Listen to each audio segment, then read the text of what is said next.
Hello, this is Troy from Coaster Universe. Today I will be taking you through step-by-step how to build Coaster Dynamix Frankenstein set.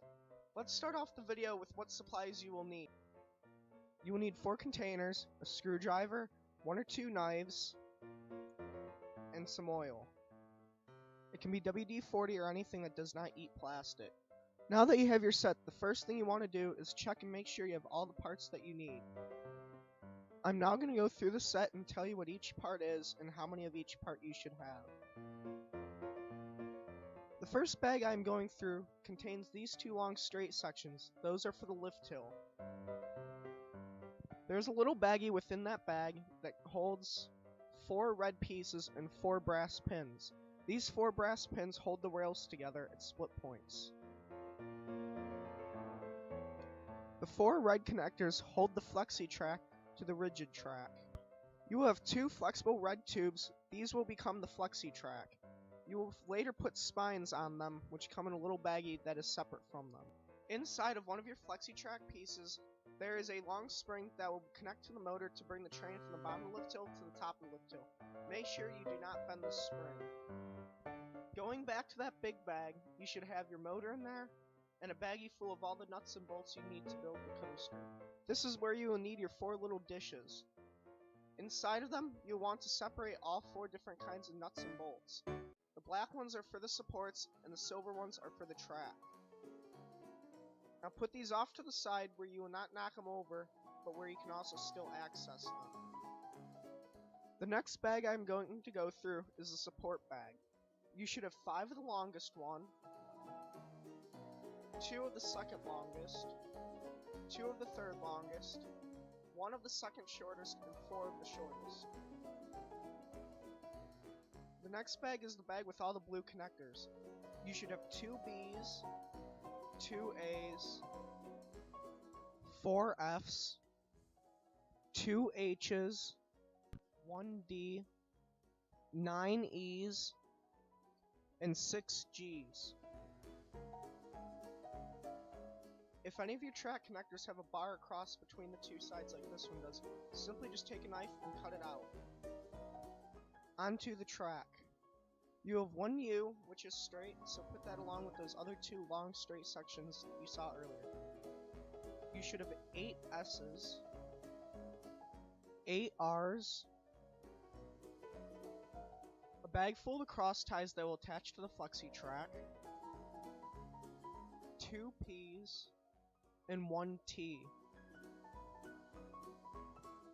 The white box contains a train. Just put that off to the side inside the box for safekeeping until it's time to put it on the track. Onto the bases. You should have 3 4-prong bases and 6 9-prong bases. Underneath your bases there should be 2 coils of rails. Time to start building. First you assemble the bases, which go together like a puzzle. First, take 2 9-prong bases and connect them end to end. Then count 7 pegs from the left and connect a 4 peg sticking to the back. Then count 2 back and connect another 4 prongs sticking to the right. Count 8 from the left and connect another 4 prongs sticking straight towards you. Grab another 9-prong section, count 5 in, and connect it to the far right of the base you've already created. Take another 9-prong base and connect it 3 in from nearest you. Then do the same with another 9-prong base on the other side of it. Take your final base piece and connect it 3 in from the back, going to the right. Next we will be adding the supports. In order to make it easier, we will assign the longest ones 1, second longest 2, third longest 3, second shortest 4, and shortest 5. The first thing we will add is from bag H. The first support will go all the way on the right on the nearest you. The second one will go 1 in from the left. Then you will take your number 2 supports and add them here and here. You will then take 3 number 1 supports, put 2 of them at the back, then take the last one and put it 1 from the far right. Next we will be connecting these 2 supports together. First you will need 2 F pieces. Take the first one, push it slightly down past the top of the support nearest you. Then take the second one and push it down on the back support to the same level as the one on the front support. To make it easier, twist the piece as you're sliding it down the support. Then take a number 3 support and then connect the two together. Now we will be making that back support taller. First take a number A and connect it to the top. Then take a number 1 support and a connector F, then slide the connector F, then take the connector and slide just far enough down the support so it's not sticking off. Then connect the support connector down onto the connector A. Now take your final 1 support and connect it to the connector that we just put on. And take your final F connector and slide it onto that new support until you can connect it onto the far right support. We will now be assembling the first track connector. You will need an E and you will need a B. You will assemble them with the flange side facing out and this side facing in so they can lock together. You will want to assemble them at a 90-degree angle. You'll take one of your black bolts and one of your black nuts and screw them together, but make sure you do not over tighten or else they could break. Now go back to that horizontal support you just added and connect it at about a 45 to 50-degree angle tilted towards the front of the roller coaster. Now go to the turnaround portion of the roller coaster, which is to the far left. Add a number 3 support here, add a number 4 support here, and add a number 5 support all the way at the back. Take your last A piece and connect it on top of that number 3 support at the front, and then take a number 5 support and connect it to the top of that.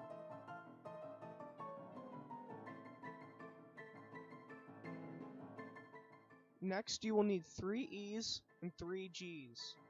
The first one you will put together will be completely vertical. This is for the base of the lift hill.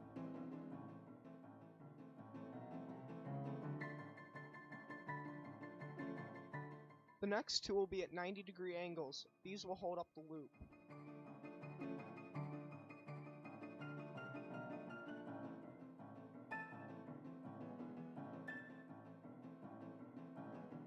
When you put the two 90-degree connectors on, they will be at the 2 level supports nearest you. Make sure when you put them on, they are facing right at each other. The vertical one will go all the way at the back at the base of the lift hill. Next, you will need 3 more E's and your last 3 G's. Assemble the first one at a 45-degree angle. Then take the next 2 and assemble them at about a 30-degree angle. Take one of your 30-degree angle pieces and connect it to the turnaround before the lift hill. Take your 45-degree piece and put it halfway up the lift hill. Make sure it is tilted toward the bottom. And now take the last of the 3 pieces and put it at the top. Again, make sure it's tilted towards the bottom, towards the one you just added. Now for the last track connector, you'll need your last B and another E. Connect them at about a 30-degree angle. Now connect it tilting in towards the coaster on the last support. The last thing you'll need to fully assemble is the motor assembly. You will of course need your motor and your last D connector. When you connect the motor, it should be sticking straight off the connector. You will need your last 2 supports, 2 E connectors, then you'll connect those right around a 45-degree angle. Now take your last 2 supports and connect them to either side of the joint. Now hold the connector like this and assemble the motor so it is facing to the right. Now go to the base, count 1 in from the right on the 4-prong that has nothing on it, and connect the base facing to the right of the coaster.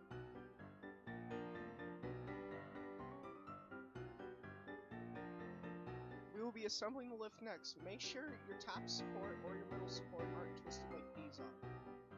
You will no longer need the support screws, so you can just put those back in the baggie or off to the side. You will now need the 3 straight sections for the lift hill. You'll take the 2 longest ones and screw them together. Again, make sure you do not over tighten these or else you can crack the plastic. Take the shortest straight section and screw down to one of the ends. This will be at the base of the lift hill. Now it's time to assemble the base of the lift hill. You'll need one of your R pieces and your T. When you assemble these 2 pieces, make sure the hole on the T piece is closest to the other piece. And you will assemble them just like this.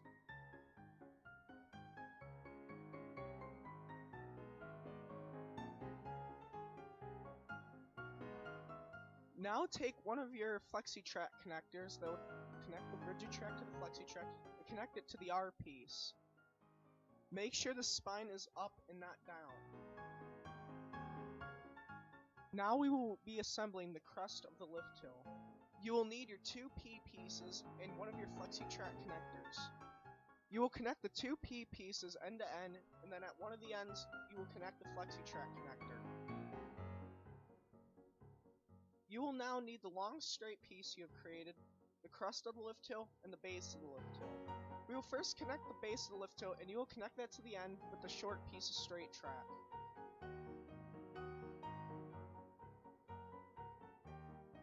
You will now take the crest of the lift hill and attach it to the opposite end. We are now going to connect the track pieces to the lift hill supports.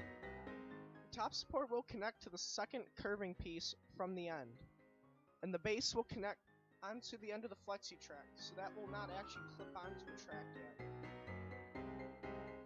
Now you will take your S track pieces and split them in half.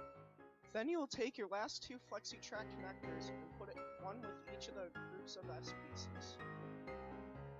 You will connect each group of S pieces end to end, which will create a chain of 4 of them. Then you will connect your Flexi track connector to one end on each set. Again, you will be making 2 of these.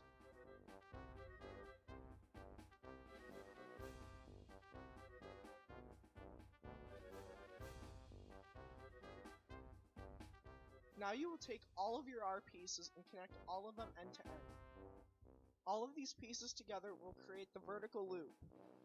You'll take your first piece made of the S's and take the end that does not have the Flexi track connector and connect it to the loop support. You'll take the second piece and do the same. Then you will take the piece made completely of the R's and make the top of the vertical loop. Make sure you put the screws on to make sure this piece does not fall off.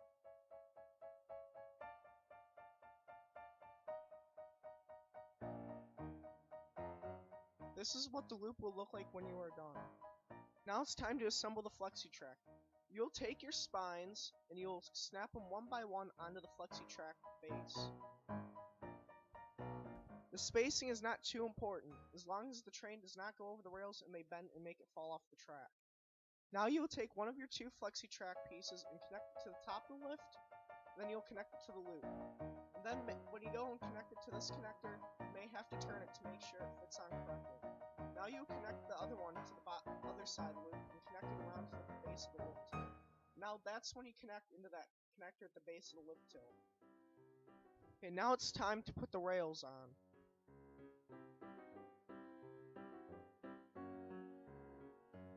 When you start halfway between 2 of the spines on the lift hill. Start both rail sides at the same time. You never want to go more than 2 or 3 ties ahead of the other side. If you do one full side of the rails and then the other full side of the rails, you may affect the performance of your model roller coaster.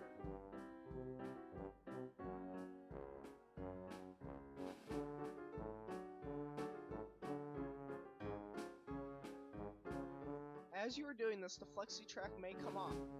When that happens, simply once you get up to it with the rails, you'll push it together and connect the first 2 set of ties on the Flexi track to keep it from moving apart again.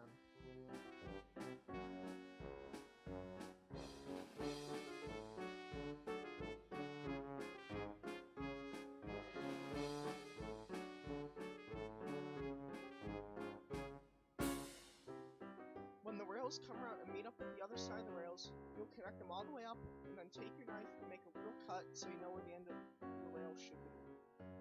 And when you cut it, make sure you're cutting it in a safe way. Now that you have them cut, take 2 of your brass pins and connect them into either side of the rails to make a smooth transition between the rails. Make sure that when you put the pins in, they do not interfere with the ties when you go to reconnect the track.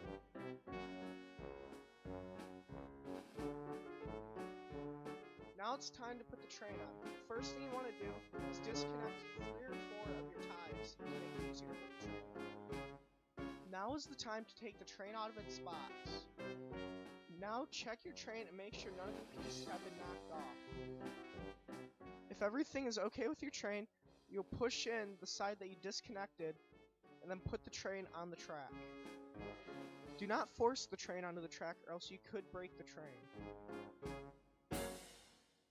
Once the train's on, reconnect the 3 pieces.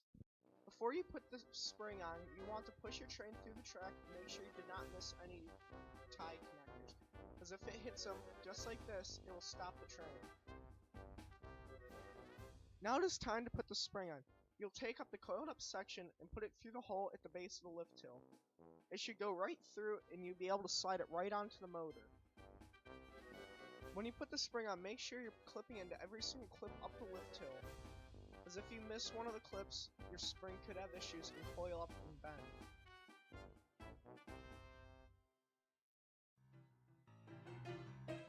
Before you put your train on, you want to plug it in and test your lift hill first. Make sure it is not catching on anything or twisting up anywhere.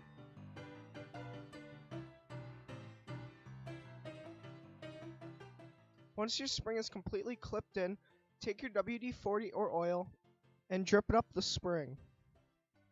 This will make it quieter and make it run more smoothly. Now that you're done with the lift hill, you can now push the train around and let the lift hill take it up to the top. And if it all works properly, congratulations, your roller coaster is completely done.